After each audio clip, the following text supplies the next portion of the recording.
I'm Jeanne Hammond, and I work for Olofson Environmental, and we are out here today working on a State Coastal Conservancy and East Bay Parks Experimental Living Shorelines project. And we are actually out here today with Recon Environmental, and we're planting the transition zone.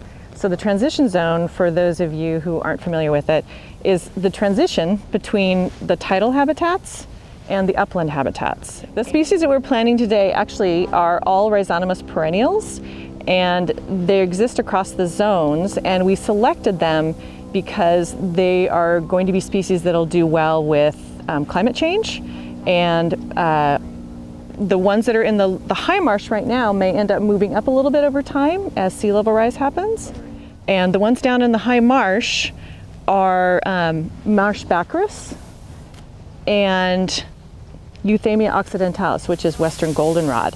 And the cool thing about all the species that we're planting today is the rhizonomous perennials. So a perennial plant is a plant that comes back from the same roots year after year.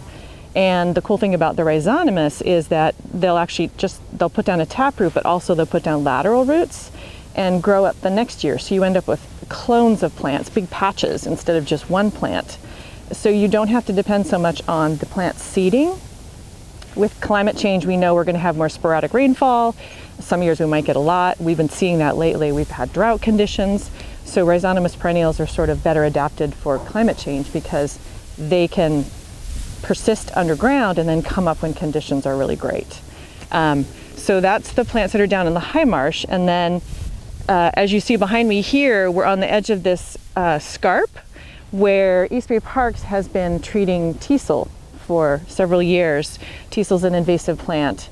I don't know if I should point it out to you. You can kind of see the dead ones right there. It looks like a thistle. And so our idea here is that we're planting a native grass called Elmus triticioides, or creeping wild rye, and also rhizonomous. And once we plant it in opportunistically along this slope and it gets established, it's going to help compete with the teasel. Teasel has a seed bank, so year after year it'll come back.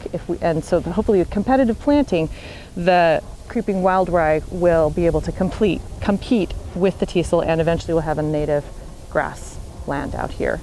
And then as we move up the transition zone into the uplands, we're planting a couple of plots up here with species that are more upland plants, also to compete with the teasel.